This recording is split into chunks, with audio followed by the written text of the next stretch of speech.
Assalamualaikum warahmatullahi wabarakatuh. Waalaikumsalam warahmatullahi wabarakatuh. Apa kabar anak soleh? Luar biasa. Allahu Akbar. Ya. Bismillahirrahmanirrahim. Alhamdulillahirabbil alamin. Wassalatu wassalamu ala Sayyidina Muhammadin wa ala alihi washabihi ajmain, amma ba'du. Ya, puji syukur kepada Allah Subhanahu wa taala bahwasanya pada hari ini kita masih banyak diberi nikmat iman, Islam dan sehat wal afiat. Baiklah anak-anak, pelajaran kita hari ini yaitu pendidikan agama Islam, pembelajaran 3, yaitu cita-citaku menjadi anak soleh. Oke, sebelum kita mulai, kita berdoa dulu. Kita baca Bismillah. Bismillahirrahmanirrahim. Raditu billahi rabban wa bil islami dinan wa bi Muhammadin nabiyyan wa rasulan wa bil Qur'ani imama wa hukma. Rabbi zidni ilman warzuqni fahman wa alhiqni bis-shalihin. Amin. Materi pembelajaran kita ada 3. A. Ya, B.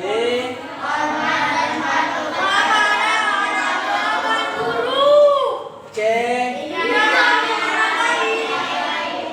Indahnya saling menghargai. Oke, baiklah anak-anak. Kita materi pertama, orang jujur disayang Allah. Ya, orang jujur disayang Allah. Ya, kelihatan nggak tulisannya? Alhamdulillah. Ya, Bapak baca dulu ya. Apakah kamu pernah mendengar ada orang bercita-cita menjadi anak soleh? Nah, biasanya kalau ada anak ditanya, apa cita-citamu nak? Pasti jawabnya menjadi dokter, atau menjadi insinyur, atau menjadi pilot. Nah, pelajaran ini menampilkan sesuatu yang baru, yaitu dipelopori oleh seorang anak bernama Amin. Ya, si Amin bercita-cita menjadi anak soleh. Walaupun kelak menjadi dokter, tapi harus dokter yang soleh, atau insinyur yang soleh, dan pilot yang soleh. Nah, itu di dalam hatinya si Amin. Apa arti cita-cita itu?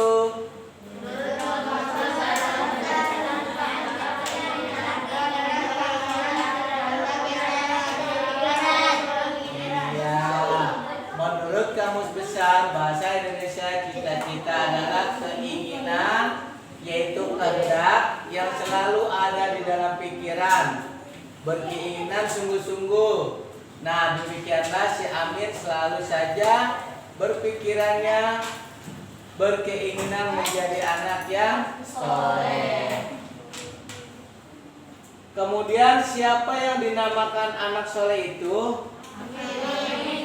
Yang dinamakan anak soleh itu ciri-cirinya, ya, taat kepada Allah, jujur dan ya, patuh kepada hormat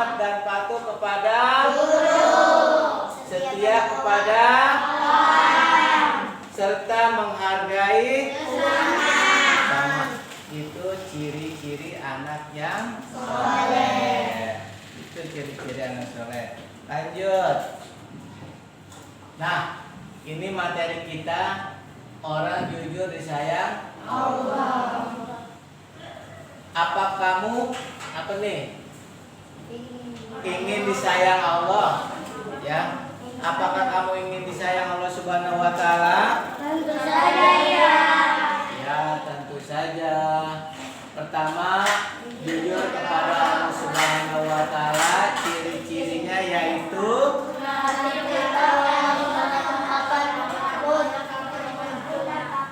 iya, taat beribadah dimanapun, kapanpun kita berada.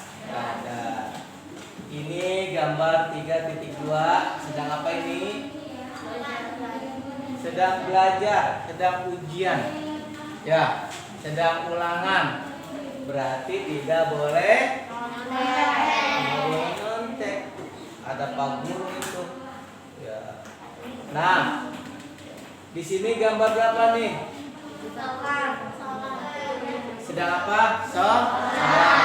Waktunya sholat, mengerjakan sholat. Nah, lanjut. Nah, kedua, jujur kepada diri sendiri. Lihat gambar 3.2. Ada kan? Pada saat melakukan inspeksi mendadak di SD Negeri 10 Pagi Jakarta pada hari Senin, Pak Nu berkata, "Saya berharap para guru menjalankan tugasnya dengan baik. Anak-anak juga dapat konsentrasi dan mengerjakan soal dengan jujur." Ya, harus jujur. Kalau Bapak Ibu guru menjalankan tugas dengan baik. Siapa Pak Nu? Ayo dibaca. Pak Nu adalah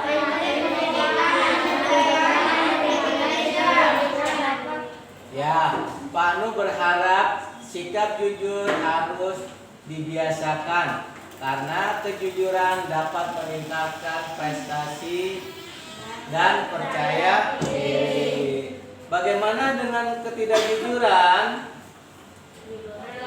Perilaku tidak jujur dapat mendatangkan petaka. Contohnya, bagi siswa yang suka menyontek, ketika ujian mereka akan dinyatakan lulus. Siapa yang suka nyontek? Ada yang suka nyontek kan di sini? Bagus, pintar. Namanya anak ciri-ciri anak soleh. Oke, dilanjut. Nah, ketiga, jujur kepada orang lain. Semua orang pasti pernah berjanji. Misalnya, seorang siswa berjanji kepada bu gurunya akan menyerahkan tugas PR pada hari dan tanggal tertentu. Bila siswa tersebut memenuhi janjinya, maka gurunya akan senang dan memberi pujian. Bagus, ya pinter nih katanya. Apa yang terjadi jika siswa tersebut tidak memenuhi janjinya? Ya, jawabnya pasti apa? Jawabanmu pada buku catatan dan tunjukkan kepada guru. Dia tidak membawa catatan sama gurunya, tidak menunjuki kalau dia sudah selesai mengerjakan. Lanjut Bu Guru. Nah, bagian B, materi ketiga yaitu hormat dan patuh kepada orang tua dan guru. Amati gambar berikut. Ini gambar apa?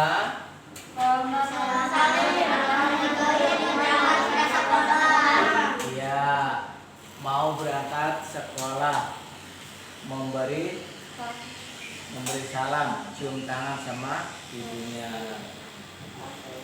Kalau tadi kalian berangkat cium tangan nggak sama ibu? Cium tangan ya, biasakan.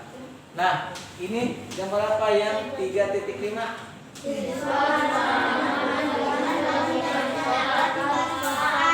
Iya, jika ketemu sama guru sampai ke sekolahan, jangan langsung masuk kelas, lari, langsung duduk. Harusnya, Assalamualaikum Bu Guru, cium tangan. Ya, disuruh duduk, silakan duduk, baru duduk. Ya. Oke, lanjut.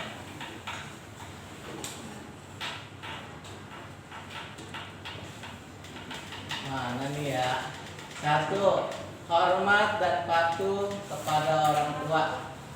Ya, hormat dan patuh kepada orang tua.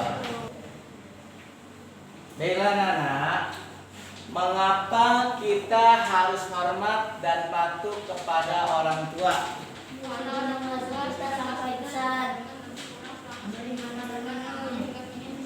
Iya, bagus. Karena ibunya telah mengandungnya selama 9 bulan. Apalagi, ayo, bahasa ini.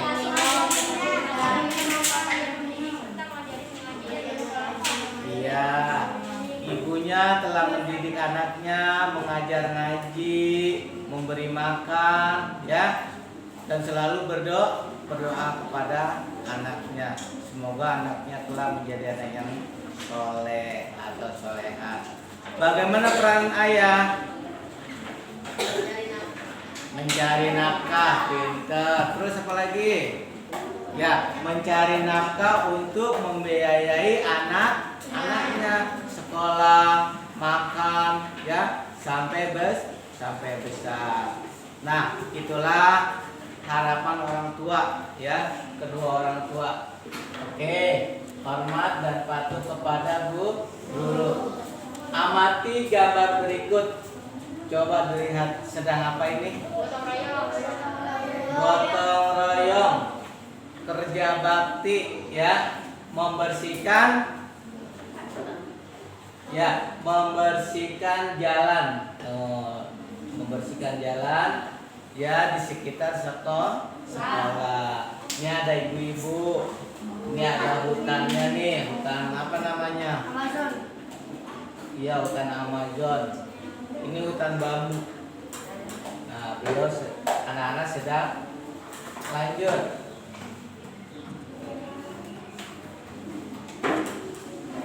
Sebagai berikut, anak-anakku, terima kasih ya atas kepatuhan dan keikhlasan kalian telah ikut bergotong royong. Berarti kalian sudah memenuhi ajakan guru. Iya, nggak boleh malas.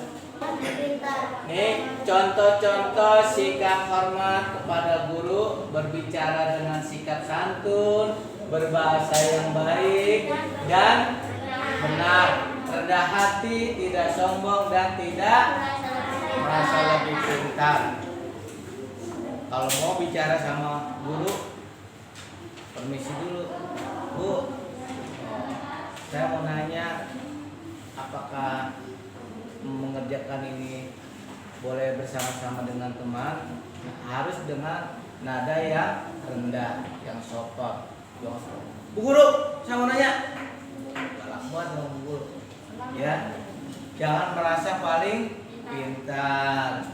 Tuh, tidak sombong, ya, rendah hati, ya. Kalau mau ngomong, jangan motong pembicaraan ibu guru. Tunjuk tangan Bu. Oke. Nah, itu cara hormat dan patuh kepada guru. Ketiga, C, saling indahnya saling menghargai. Semua manusia di dunia, ya, dunia ini bermula dari Adam. Kemudian manusia berkembang, di antaranya adalah siapa? Kita. Allah Subhanahu wa taala menciptakan manusia itu berbagai macam bentuk dan warna. Ada yang putih, ada yang hitam, tinggi, rendah, berambut keriting, dan berambut lurus. Semua tidak ada yang serupa. Demikian pula kehidupan manusia. Ada yang kaya, ada yang miskin. Bangsa Indonesia misalnya terdiri dari beragam suku, ya, beragam agama dan adat istiadat. Lalu bagaimana kita hidup di tengah-tengah keberagaman itu? Tentu saja kita harus saling menghargai. Coba lanjut. Harus saling menghargai. Ya, sikap saling menghargai antara lain sebagai berikut. Ya, menghargai pendirian orang lain. Di dalam agama Islam terdapat sedikit perbedaan dalam beribadah. Misalnya ibadah sholat subuh, ada yang memakai doa kunut, ada yang tidak. Ya, semua itu tergantung pada pendirian masing-masing. Pendirian ini adalah harus kita hargai karena semua ada tuntunannya. Yang penting adalah dilakukannya saat sholat subuh sesuai dengan tuntunan Islam yang diyakininya. Mereka berkunut dan yang tidak berkunut tetap sama sah sholat subuhnya. Nah, lanjut. Menghargai pendapat orang lain. Pada hari Selasa, kelas 5 belajar kelompok berbahasa membahas tentang sikap anak terhadap orang tua, yaitu ayah dan ibu. Siswa kelas 5 dibagi menjadi 5 kelompok. Kelompok 1 dipimpin oleh Ahmad, sedang anggotanya adalah Iwan, Habibi, Dino, Ira, Nisa, dan Ilham. Maksudnya apa itu? Lanjut kok. Nah, ini dia. Dalam belajar kelompok masing-masing siswa mengemukakan pendapat tentang bagaimana seharusnya bersikap terhadap orang tua. Sebagai contoh, dalam belajar kelompok yang dipimpin oleh Ahmad, Nisa mengatakan harus ikut membantu pekerjaan rumah. Kata Habibi mengatakan tidak boleh keluar rumah tanpa izin orang tua. Dan Ilham mengatakan di rumah apa tuh? Di rumah tugasku hanya belajar. Ya, belajar saja. Kemudian Iwan mengatakan yang penting aku tidak boleh meninggalkan sholat dan mengaji. Nah, itu semua adalah perbedaan pendapat. Nah, kalau perbedaan pendapat kita harus apa? Harus saling menghargai. Oh, kalau aku sih di rumahnya ngaji doang, belajar. Oh, kalau aku nggak boleh kemana-mana sama mama. Oh ya. Satu lagi, kalau hari Minggu aku bantuin mama. Tuh udah masing-masing mengeluarkan pendapatnya, kita harus saling menghargai. Oke, udah paham semuanya? Ya. Ada pertanyaan? Coba, ada pertanyaan enggak? Itu halaman 27. Enggak ada sih, adanya. Kelihatan enggak?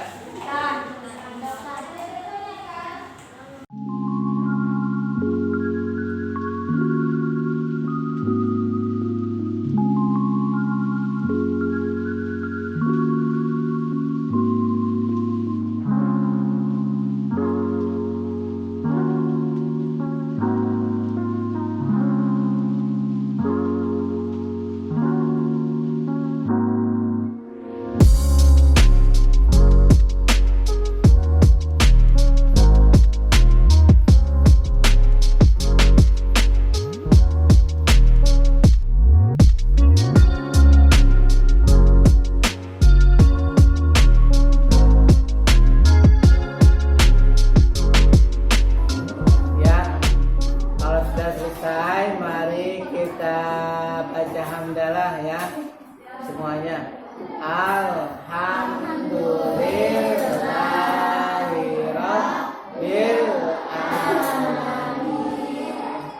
Subhanakallahumma wa bihamdika asyhadu an la ilaha illa anta astaghfiruka wa atubu ilaik.